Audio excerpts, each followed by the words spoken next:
Yes, there is some leaked document. I don't know if you have seen this. This is Joe Rogan acknowledging Vivid. Exceptional mind and truly exceptional person, which I think he is. Yes, just within a very short period of time, you have seen how Vivid has risen. He is outspoken. He's very intelligent. Joe Rogan acknowledging this. He recently had this interview on CNN. You would not actually say that Biden was legitimately elected. And I wonder why it is you are reluctant to acknowledge that. Well, precisely what I said in New Hampshire earlier today is that big tech is actually the one that interfered with the election. There is good evidence, I'm data driven, strong polling data that said that if that Hunter Biden laptop story had been released rather than suppressed on the eve of that election, that likely would have changed the electoral result. Yes, welcome back. There is some leaked document. I don't know if you have seen this. Hundreds of pages of DeSantis debate strategy have been leaked online, including advice like defend Trump and hammer Vivid. This is not normal, says the whole thing is just rag of desperation. This is released by MMBC. I don't trust this, but when I saw this and the segment they did pertaining to this, it is concerning. Talk to you about some breaking news from the New York Times just ahead of the first Republican presidential debate next week. And it is potentially more problems for the problem-plagued DeSantis campaign. A firm linked to the super PAC that has effectively taken over DeSantis' presidential campaign posted hundreds of pages of very blunt advice to the governor online as to what to do in the debate. The material includes debate advice, debate prep for DeSantis, including first, attack Joe Biden and the media 3 to 5 times. State Governor DeSantis' positive vision 2 to 3 times. Hammer Vivek Ramaswamy, who is rising in the polls. And 4, defend Donald Trump in absentia in response to a Chris Christie attack. So it goes on from there. And this is from, the super PAC, Jeff Rowe, very well known. The super PACs are not supposed to advise campaigns specifically because they are supposed to be separate. So they, Tim, as you know, often post them in some way online in a hidden website. But this was out very much in public. The New York Times got it all. So what is the impact of this?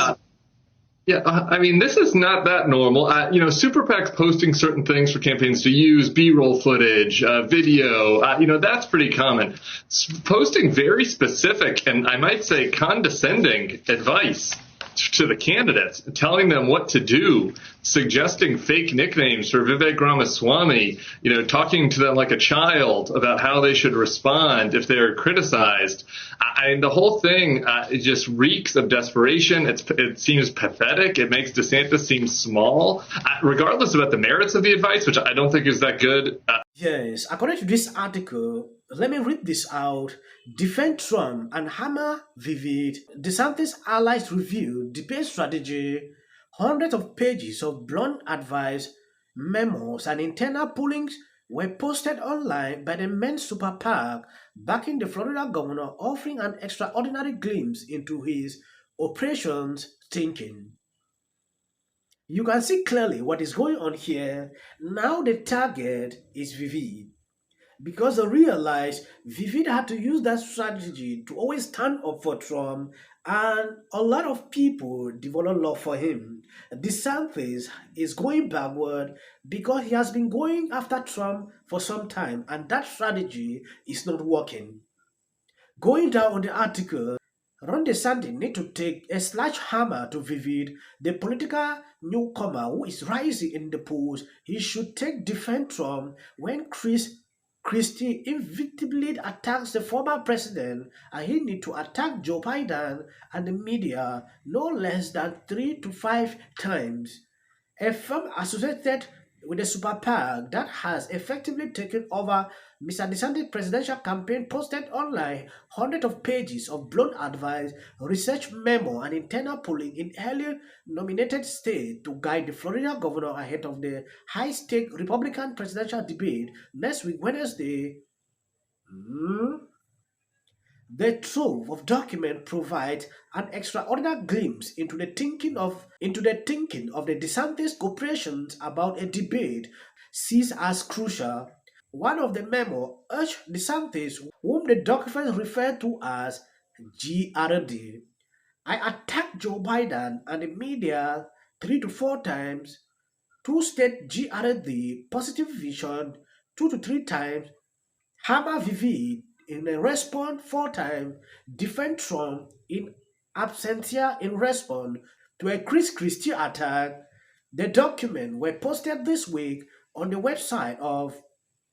I don't want to read this all. We saw Chris waking up to attack Trump several times. Now they are asking DeSantis to go in between and defend Trump against this man because he's actually beating DeSantis in some state. It is to clearly tells you one thing. This is the strategy DeSantis was to use throughout. Now it has been leaked online. Vivid should proceed with what he has been doing. A lot of people says he should be Trump VP. I don't know what you think about this. Drop under the comment section. Let me know what you think. God bless you. So you're a tech entrepreneur and you consider yourself an outsider. Why do you think you can do this job as president of the United States? So I think we're in the middle of a national identity crisis. People my age, I'm a millennial. I'm the youngest person ever to run. How old are you? I'm 37. So you would be the youngest. I'd be the youngest president ever elected if I'm elected. And I understand my generation. We are hungry for a cause. We are starved for purpose and meaning and identity. At a time in our national history when faith, patriotism, hard work, family, these things have disappeared. And so others on the left, for example, will fill that vacuum with the vision of race, gender, sexuality, and climate. I want to lead us to not just criticize that agenda, but to talk about the value of each individual, the family, the nation, and yes, God. Individual, family, nation, God, that beats race, gender, sexuality, and climate if we have the courage to actually stand for it. That's what I think we need in the U.S. presidency and in the White House now.